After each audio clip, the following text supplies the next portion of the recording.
Alkitab tidak turun dari langit? Ini fakta sejarah yang jarang diketahui. Tahukah kamu, Alkitab yang kita pegang hari ini tidak langsung turun dari langit dalam bentuk buku lengkap seperti sekarang? Banyak orang membayangkan seolah-olah Alkitab sudah jadi sejak awal. Padahal kenyataannya jauh lebih kompleks, lebih manusiawi, dan justru lebih menakjubkan. Mari kita mundur ke abad-abad awal kekristenan. Di masa gereja perdana, belum ada Alkitab seperti sekarang. Yang ada adalah puluhan bahkan ratusan tulisan yang beredar di berbagai komunitas Kristen. Injil-Injil, bukan hanya 4 yang kita kenal sekarang, surat-surat para rasul, kisah para martir, tulisan-tulisan apokaliptik.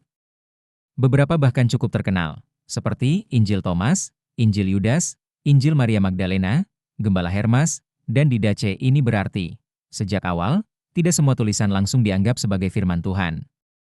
Lalu, bagaimana menentukannya? Gereja awal tidak sembarangan memilih. Ada proses panjang, penuh pertimbangan iman dan sejarah. Berikut kriteria penting yang digunakan. 1. Apostolisitas, asal dari para rasul. Tulisan harus berasal dari rasul atau murid langsung mereka, seperti Santo Paulus atau Santo Markus. Jika tidak punya hubungan langsung dengan para rasul, biasanya ditolak. 2. Ortodoksi, kesesuaian ajaran. Isinya harus sesuai dengan ajaran Yesus dan iman gereja yang sudah diterima luas. Banyak tulisan ditolak karena mengandung ajaran menyimpang, seperti Gnostik. 3. Katolisitas, diterima secara luas. Tulisan harus digunakan dalam ibadah dan diterima oleh banyak gereja di berbagai wilayah. Jika hanya dikenal di kelompok kecil, biasanya diragukan. 4. Inspirasi Roh Kudus. Gereja percaya bahwa Roh Kudus membimbing dalam mengenali mana yang sungguh berasal dari Allah. Jadi ini bukan hanya proses intelektual, tapi juga spiritual. Peran gereja Katolik sangat penting. Di sinilah fakta penting yang sering tidak disadari. Yang menentukan daftar isi Alkitab adalah gereja Katolik pada abad-abad awal. Saat itu, belum ada Alkitab lengkap, hanya ada banyak tulisan yang beredar. Gereja, melalui para uskup dan pemimpin iman, meneliti, menyaring, membedakan mana yang benar-benar berasal dari ajaran para rasul. Penetapan resmi proses ini akhirnya ditegaskan dalam beberapa konsili penting. Konsili Roma, di bawah Paus Damasus I, Konsili Hippo, Konsili Kartago. Disinilah ditetapkan secara resmi, 46 kitab Perjanjian Lama, 27 kitab Perjanjian Baru total, 73 kitab, kanon Katolik. Berapa banyak yang ditolak? Untuk Perjanjian Baru saja, diakui, 27 kitab ditolak, sekitar 20-50 tulisan, bahkan lebih. Banyak ditolak karena ditulis terlalu terlambat, abad 23, tidak sesuai ajaran rasuli. Bagaimana dengan Perjanjian Lama? Perjanjian Lama berasal dari tradisi Yahudi, khususnya versi Yunani yang disebut Septuaginta. Katolik menerima kitab tambahan, Deuterokanonika.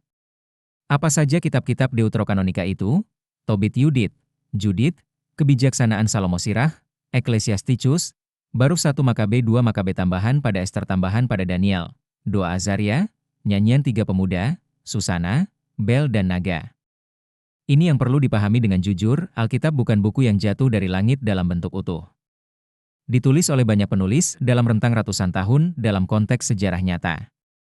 Dalam tradisi iman, yang benar-benar diberikan langsung oleh Allah dalam bentuk tertulis hanyalah 10 perintah Allah yang diberikan kepada Nabi Musa. Selain itu, semua kitab ditulis oleh manusia namun diyakini diilhami oleh Roh Kudus. Apa artinya semua ini? Ini membawa kita pada kesimpulan yang sangat dalam.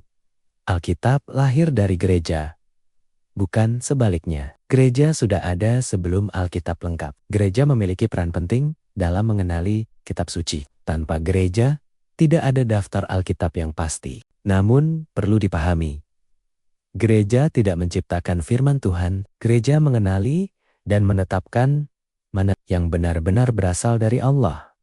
Seperti kurator seni, tidak menciptakan lukisan, tapi menentukan mana yang asli dan mana yang palsu. Jadi, Alkitab tidak turun dari langit. Sebagai satu buku utuh, hanya 10 perintah Allah yang secara langsung diberikan oleh Allah kepada Nabi Musa. Gereja Katolik abad awal berperan besar dalam menentukan kanon. Prosesnya panjang, seleksi, pengujian ajaran, penerimaan luas, dan doa. Jadi, ketika kamu membaca Alkitab hari ini, kamu sedang membaca hasil dari proses iman yang dijaga selama ratusan tahun. Kalau kamu baru tahu fakta ini, tulis di komentar, baru ngerti. Dan kalau mau bahasan lebih dalam, follow untuk konten berikutnya.